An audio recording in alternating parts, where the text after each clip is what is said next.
I love simple food. I love going to the local farmers market. Everything is fresh, it's organic. The sense of community feel that you get with the local farmers market just makes the food taste all the better.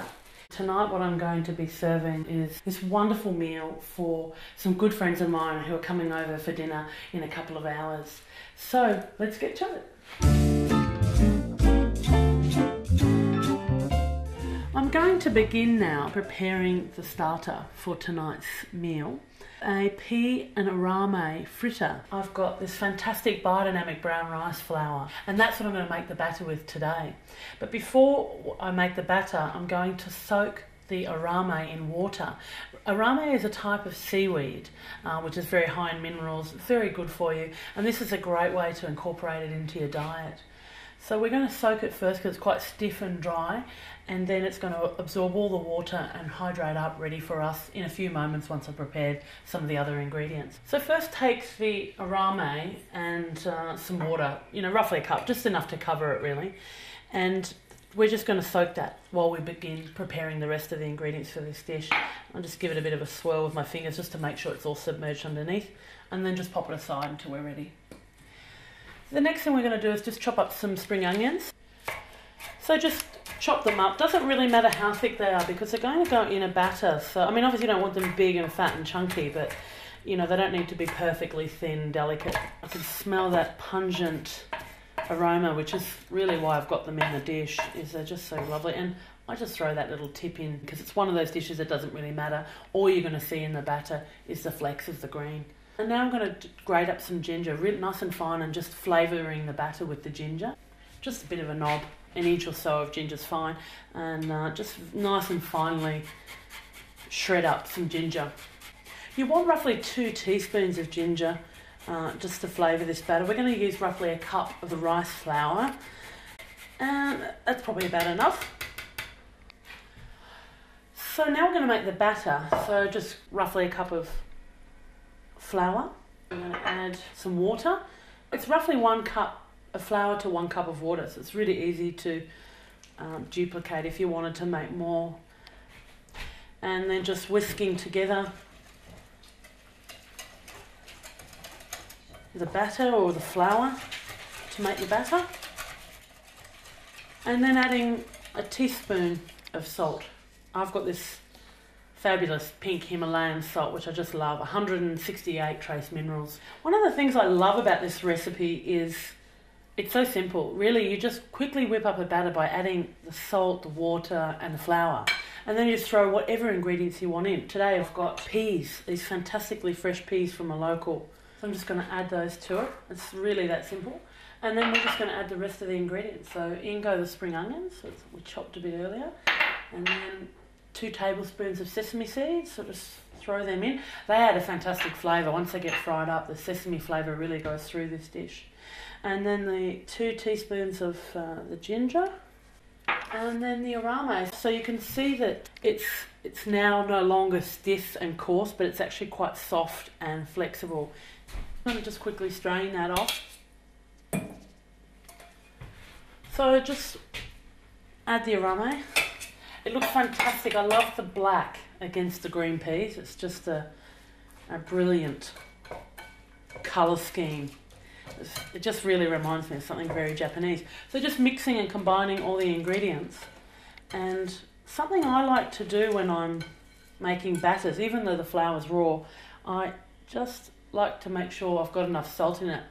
So I'll just taste it, and if that tastes salty enough, I know it's probably okay. So just turning the heat on to a nice hot pan just to bring the heat of the frying pan up. Just adding a bit of sunflower oil just for frying in, roughly a tablespoon. And then we want to just swirl the oil around the pan just to coat it nice and evenly, so they'll brown nice and golden evenly. So then we're just spooning in just around a tablespoon into the pan.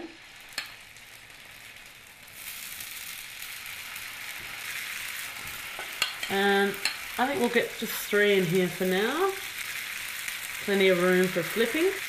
You can use the back of the spoon to shape the fritter so you get a nice sort of round, even texture. And just be careful or mindful of the heat. You don't want it too hot. I can hear that it's already hot enough, so I'm just going to turn it down to a medium heat so it doesn't burn. And just, you can see the bubbles appearing in the batter itself and around the edges, and you can see that's how it's starting to cook through. So we want to at least cook it close to 50% all the way through, and then flip it over. It's looking like it might be ready. Let's just give that another minute. So just gently tilting the pan just to move the oil around. You really want to allow them to brown on the bottom. Not only do you want them to cook through so the batter's not gooey in the middle, but you definitely want to brown them so when you do go to flip them, there's a nice solid crust that's formed on the bottom that's nice and golden. So we're going to let's have a little peek under this one now and see. I think this one's about ready, so just flip that over.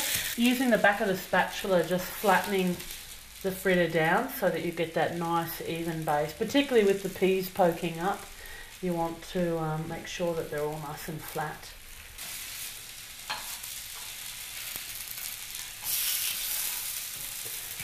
And they'll just take a further minute or so on that side, and then they're ready. And I love that you can see the arame just squiggled across the fritter, and you can see the little green peas poking up. And also, if you look nice and closely, you'll see the speckled sesame seeds, which gives such a wonderful sesame flavour. You could also add a little bit of sesame oil to this recipe, but I find that the sesame seeds themselves do such a great, fantastic job that you don't really need the extra sesame oil. So just flipping them onto the pan, and then obviously finishing the rest of the batter. First of all, we're going to begin by adding a cup of soaked macadamias. I just pre-soaked them for an hour beforehand and I've strained them, and now just throw them straight into the blender, and then a quarter of a cup of oil straight in, and then a teaspoon of wasabi powder. This is a fantastic powder actually. It's simply just horseradish, spirulina and turmeric. Now if you love wasabi, then maybe go for 2 teaspoons, but I'm not the biggest fan of wasabi. I just like the warmth that it can bring. Roughly half a teaspoon of salt, pink Himalayan good salt again, and then we're going to add a quarter of a cup of water. And we're going to juice a lime and throw that in. I'm going to throw the juice of the whole lime. I like really lemony, zesty, citrusy things, so I'm going to put as much lime as I want in there. But there's no pips in these limes, so I don't mind a bit of the pulp going in because it adds lovely flavour and texture and fibre as well. So just popping the lid on, keep your hand on the lid, and then just going to whiz that up until it's smooth and creamy.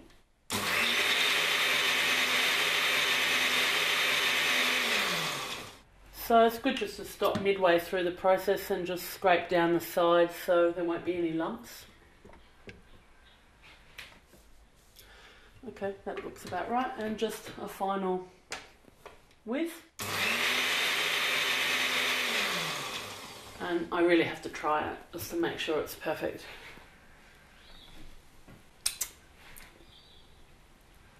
Yep, that's good. It's a nice, thick, creamy texture. And we're just going to pour that into this little dish here and just pop it aside in the fridge, ready for when we need it.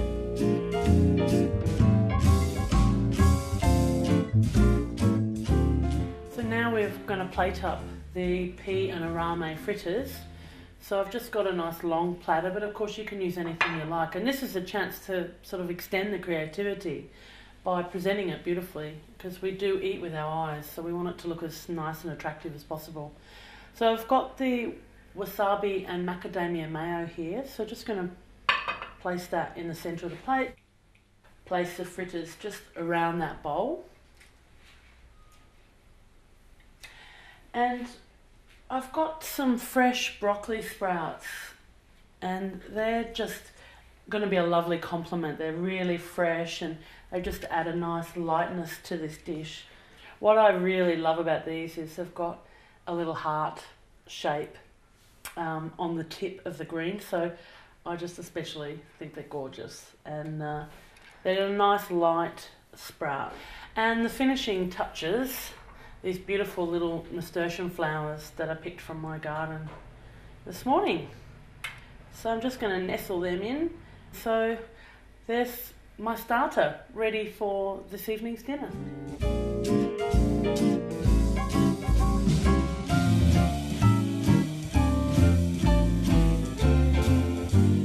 I picked up these fantastic sweet potatoes, red peppers and pumpkin from my garden this morning at the farmer's market, and they're just fantastic. Just forgot the parsnips as well. So they are delicious, and they only come around, you know, this short period of time of year. So whenever they do, I just can't help but roast them. They're just fantastic roasted. So they're definitely going in this dish. So we're just going to chop up all the veggies and put them in the oven. I've already turned my oven on. I've got it on about 200 degrees. And I just want a sort of rustic, quite chunky texture for this beautiful quinoa salad. So you can get that lovely crispy outside and a lovely soft inside of the sweet potato. And what I love about sweet potatoes is, whilst the pumpkin's orange, they're quite an unusual colour for food. They're sort of orangey, but there's almost a sort of pinkish apricot-y tone to them as well. They're just lovely. I'm just going to cut those on a bit of an angle, just to have a bit of a different shape. I always think it's great just to play around with the way that you cut vegetables. Just by cutting the vegetables in a different angle or a different shape, you really can change the subtlety of a dish and the way the vegetables cook. So I'm just going to throw that on. And then I'm going to cut this pumpkin. I think I had 2 wild vines that came out of my compost, and there must have been 30 or 40 pumpkins off each, and we've just had such a fantastic year of pumpkins. And I must say I've mostly roasted them because they're so sweet, they caramelise in their own sugars, and they really don't need much more than that. I mean, I have made pumpkin soup and I have done some other sort of classic pumpkin dishes, but really, roast pumpkin, you can't beat it. So just going to cut the skin off here.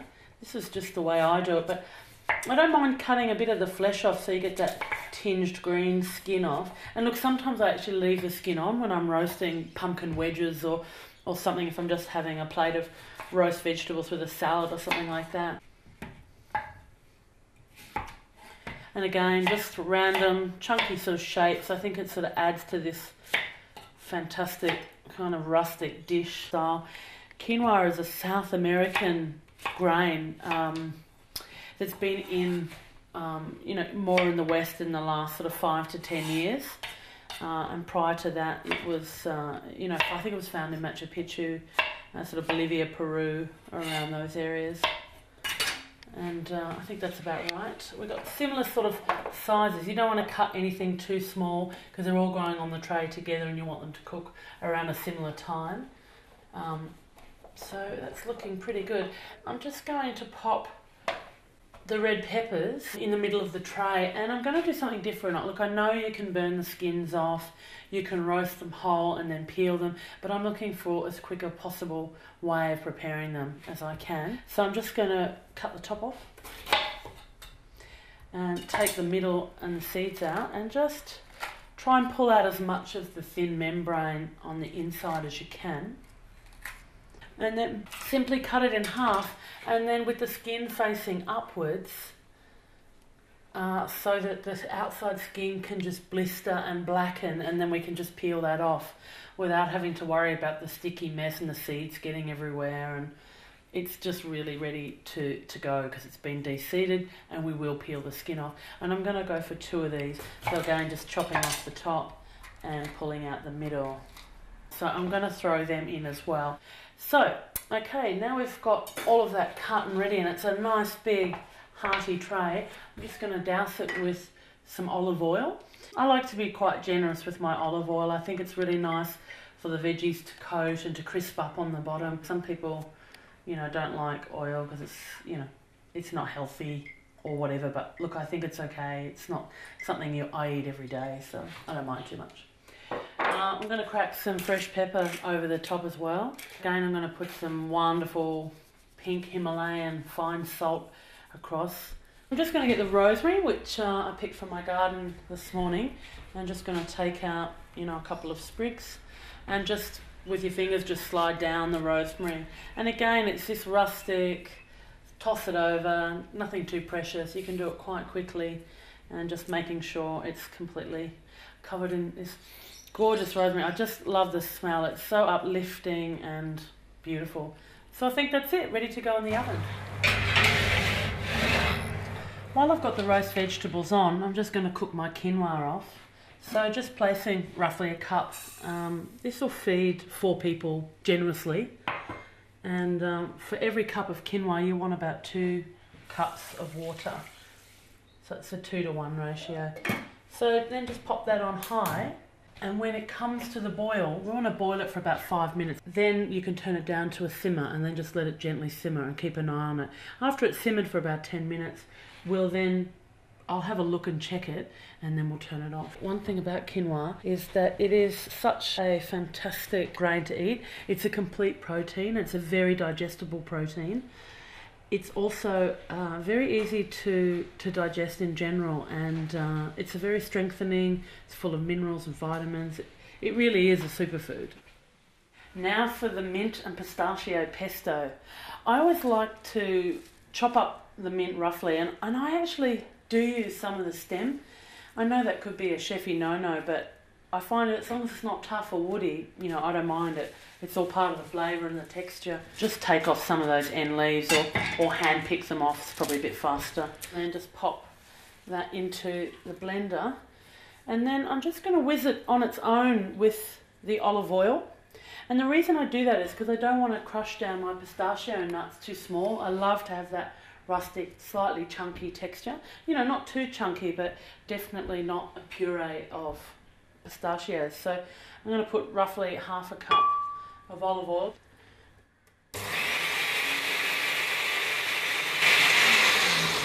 And then I'm going to add this gorgeous pistachio. I just can't get over the colour. I love that natural sort of purple, sort of mauvey colour against that lovely bright green. It's just fantastic. It's almost a shame to crush them up because you get that lovely purple colour in them. But we're going to throw half a cup of those pistachios in, and then roughly a level teaspoon of salt. You can always add more salt, but you can't take it away.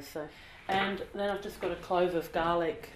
It's that wonderful Russian garlic, so it's not too strong, which is perfect for this sort of dish.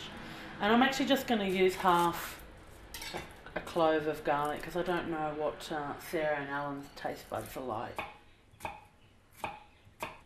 So I'm just going to add some garlic to that.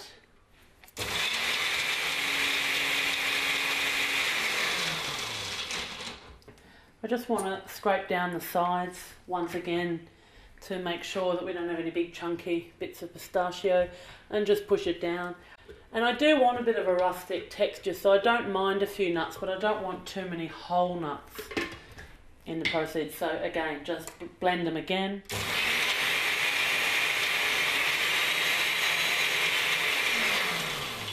So then just grab a bowl. We can pop it in here just to wait until we're ready to serve it. I love the texture that this dish can offer because you're going to have the odd little whole nut that you're going to chew into with the softness of the quinoa and, the soft squishiness of the roast vegetables. It's going to be fantastic. Look at that sort of glistening, shiny, luscious texture and colour of the pistachios. Just looks so gorgeous. So now that I've got the mint pesto done, we'll just quickly check the quinoa. Now the thing with quinoa is you'll see that it starts to cook, and when it's about 80 or 90% cooked, it'll have like a little uncooked white dot in the centre of the quinoa grain. And this is the trick to getting it nice and fluffy. So at this point, to me, it looks like it probably needs just another 5 minutes on this low simmered heat that I've got it on. And then we can just probably turn it off and let it steep while I do the next and final part of the dish. And then we'll put it all together. So now I'm going to make the rustic sauce. And what I'm looking for is a really chunky, textured, something just to sort of toss over the top of the salad once we combine it all together. So just grabbing a onion and just cutting it in half and then taking the ends off. And I'm just going for the half moon shape. Don't want to cut it too thick because it'll just take longer to cook. Whilst we're doing this, I'm also going to saute in a little bit of water some green beans. And this is just going to add a little bit of green colour to the roasted veggies, orange and creamy sort of colours. About 1 millimetre thick, all of the onion, and just discard the bits that I don't need, and then the rest, the other half. So I'm going to just turn the frying pan onto a hot heat and just drizzle in a good tablespoon of oil, and in go the onions. So we want them to slowly caramelise, or not too slowly, so just giving that a bit of a jiggle round so the oil gets coated around the pan a little bit. And then we're going to throw the cherry tomatoes in whole. You can prick them, but actually I'm just going to throw them in like that. While that's cooking, I'm going to pop the beans in. I've just topped those beans so they're ready to go, and I'm going to leave them in whole. So just going to pop them into the frying pan here. Turn on that to a nice warm heat. And I'm just going to add a little bit of water, so I'm not quite frying the beans or sauteing the beans. I'm just sort of steaming them and cooking them with a little bit of water, just to sort of bring out the green colour and keep them nice and vibrant. And you can already see now that the onions are just starting to brown and soften, and the colour's changing in the onion skin.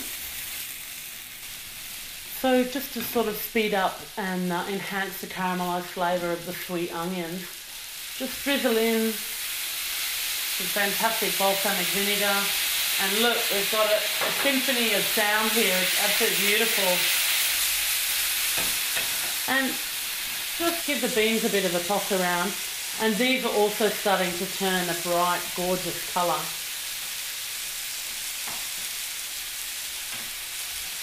I'm going to quickly check the roast veggies. Yeah, they're not too far off. So this dish is going to all come together in just a moment. The quinoa's ready, and I'm just going to burst and squeeze a few of these tomatoes down, and the skins are starting just to peel off now. And a little bit of the juice from the tomatoes is oozing out, which is just going to help create a bit of a sauce. And that blackening isn't burning, it's just the balsamic vinegar colouring the onions and the cherry tomatoes. So they're looking like they're getting quite close to collapsing. I'm now going to add some caper berries, and I've got these lovely small ones that are in a really nice brine, and we're just going to pop them in, and that vinegary texture is just going to really do wonders with our sauce here. So just pour those in. And of course you're going to get that lovely flavour of the capers as well. And then I've just got some pitted whole Kalamata organic olives, of course. Everything's organic. I know I haven't really said that very much, but all of this food is wonderfully organic. Most of it is local, and that is the joy and the pleasure of cooking for me. And so you can see what I mean by rustic. It really is a very sort of chunky, textured, going to have the lovely red colour of the cherry tomatoes. So maybe just another splash of the balsamic vinegar just to soften the tomatoes a bit further and the onions. And I'm just going to turn that to a low heat. And the beans, they're looking quite ready as well. Oh, perfect. Definitely turn them off. And I think we're almost ready to assemble it now. So just fluffing up the quinoa, and as you can see, it's just beautifully fluffy and light. Put the quinoa into a bowl. It's still nice and warm, but not piping hot. And then we're going to toss the veggies over the top. Let's pull them out of the oven. Just going to take the peppers out first so I can just actually cut them up and de-skin them and all of that. And then in go all the vegetables, all with the crusty, crispy rosemary, and in it all goes. All golden and soft in the middle. And this is just a fantastic warm winter salad. Oops. Fantastic. So I'm just going to add the green beans now. Look at that colour, that's just so gloriously green, and against those really nice golden tones of the root vegetables. It's fantastic.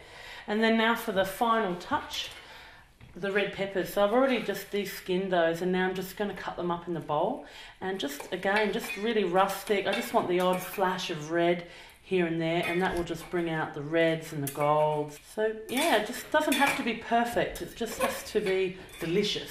We'll add those to the mix. What a gorgeously abundant bowl we have here.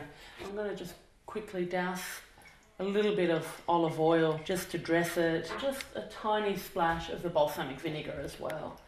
Just enough to add a bit of flavour. So I'm just going to add a pinch of salt, and then we can taste it again at the end.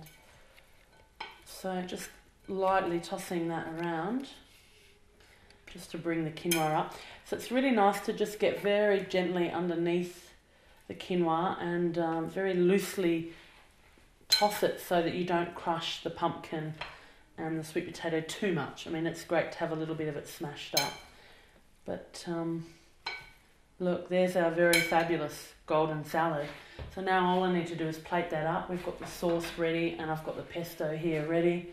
I'll just pop a teaspoon in there, ready to serve that up.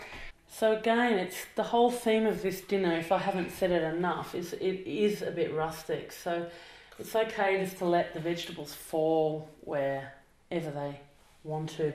I like to just make sure I get a little bit of that red flashing in there, and make sure I've got a little bit of everything. So you just want to grab a nice clean tea towel and just pushing the odd random little rogue balls back in.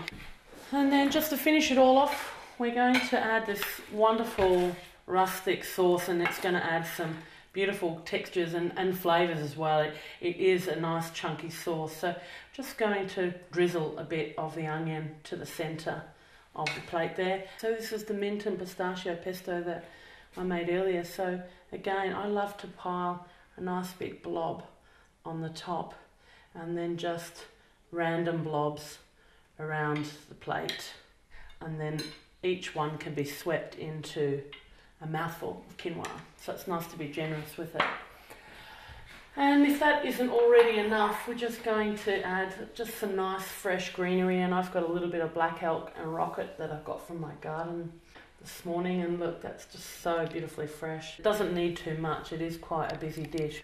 And that's it. A beautiful rustic quinoa roast vegetable salad with a mint and pistachio pesto, and we've also thrown in there for decadence a nice chunky rustic tomato and caramelised onion and olive sauce. So it's ready to eat.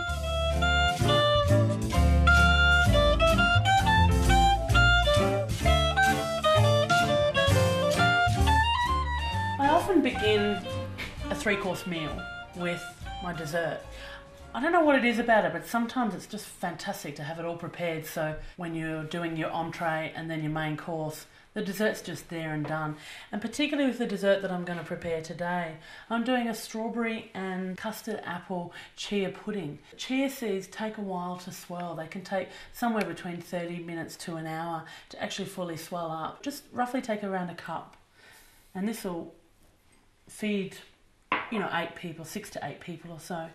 And then we're just going to pour in some water. And as you pour the water in, you really need to stir so that the chia seeds don't clump together.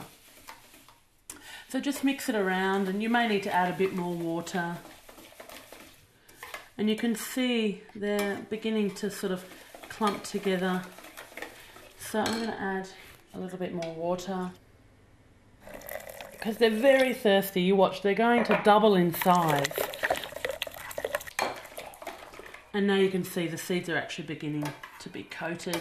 And what they're going to do is swell. It may not look like much. It is only a cup, but it will swell and fill the bowl, particularly once we add the fruit and all the flavours and sweeteners into it.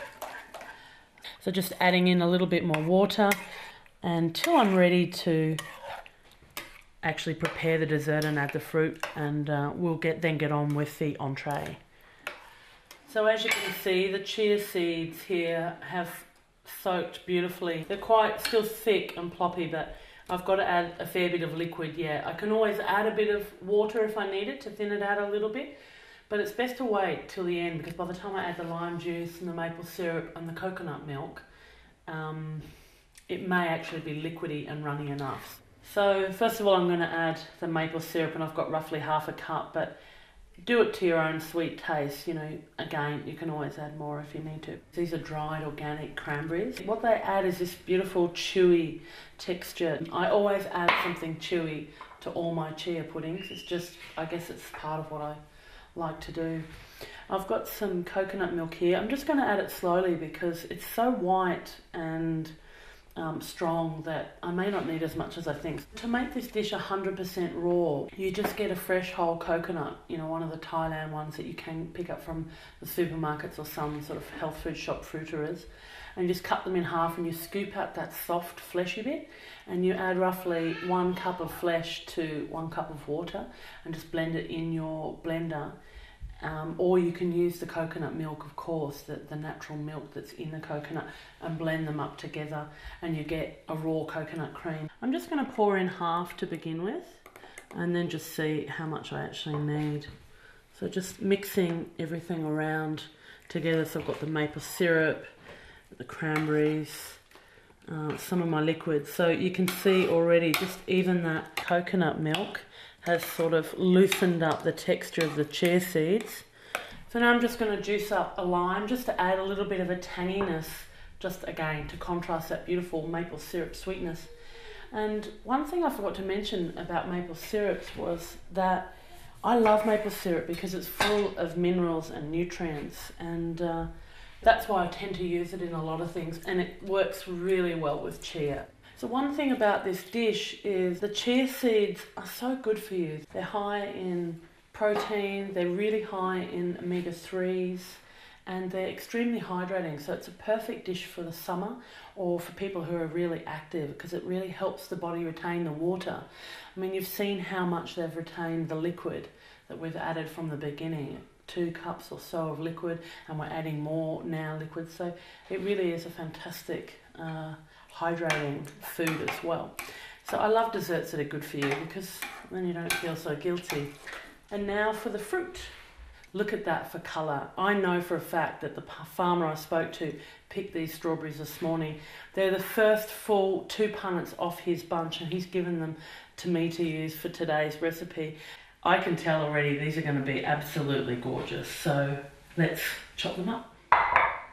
They're a great winter fruit. You know, when they come around in season, you know, it's such an exciting time. And that's another reason why I love to eat seasonally, because the thing about it is you're eating the food when nature is in tune and creating this wonderful food. When you get strawberries all year round, they become a boring fruit, you know, like apples used to be when I was a kid. It's like, who wants an apple? But now, when I eat in season, I find I get excited, because most things have a very short growing season. So things like strawberries, you know, they're only around for 6 weeks or so.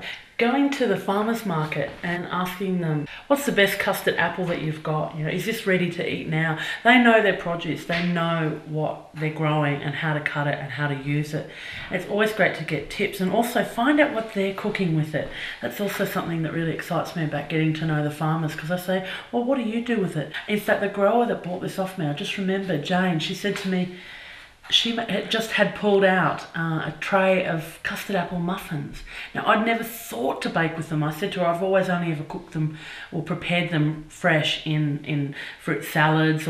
But she said she baked them with muffins. I thought, wow, that's really interesting. I never heard of it and never would have thought to do it. So ask your growers, what are they doing with the produce that they're growing? I'm just going to cut the custard apple in half. So for those of you who've never seen one, have a look at that beautiful white, sort of creamy coloured flesh. So you can use a spoon to just gouge out the segments. There's sort of little segments in there. So I'm just going to stir in the custard apple and the strawberry. And then as a finishing touch, I've decided to add a little bit of passion fruit. And the passion fruit's just going to add a little bit of extra sweetness and tang, and also a little bit of extra crunch. Just pierce the skin with a knife and then edge your way around. Don't cut it all the way, and that way you won't lose any of the juice on the board. And then just tear it open in half, and I just keep it open using my finger and my thumb, and then just scrape out all the pulp just straight into the bowl. I can smell these passion fruits. They are amazing. They're really passion fruity. Look at that, for a beautiful seasonal dessert that's healthy and that's light, but also really delicious. So we're just going to spoon that in and just fill up the glasses. Just try to plop it into the center and it will just gently fill the gaps. Some of my most favorite recipes are essentially because they're so versatile. I eat this all year round. It can be used in so many different ways, and really it just depends on the fruit in season at the time. So through the summer I throw mangoes and limes and pineapples and all the other soft fruits like peaches, and even apricots are really delicious in it as well. And then through the winter I put apples and pears, and then I'll use currants instead of cranberries or sultanas, even anything that's got chewy. And even goji berries, they're really nice in it. If you've got no other red fruit, they look really good because they add a little speckle of red to, you know, the finished product. We're just going to finish it off by putting half a strawberry on the top, or a couple of strawberries, as if we couldn't get enough strawberries at this time of the year. And then I think we'll just pop a little mint on the top. This is my kind of food. It's organic, it's fresh today, it's thrown together in a short amount of time, because let's face it, everybody's busy and we don't always have time to prepare food, you know, exactly the way we want it. But really it's a thrown together, relatively rustic dish that is going to be so full of beautiful flavors. And this is the sort of food I eat every day: healthy, nutritious, light, and full of rich flavors.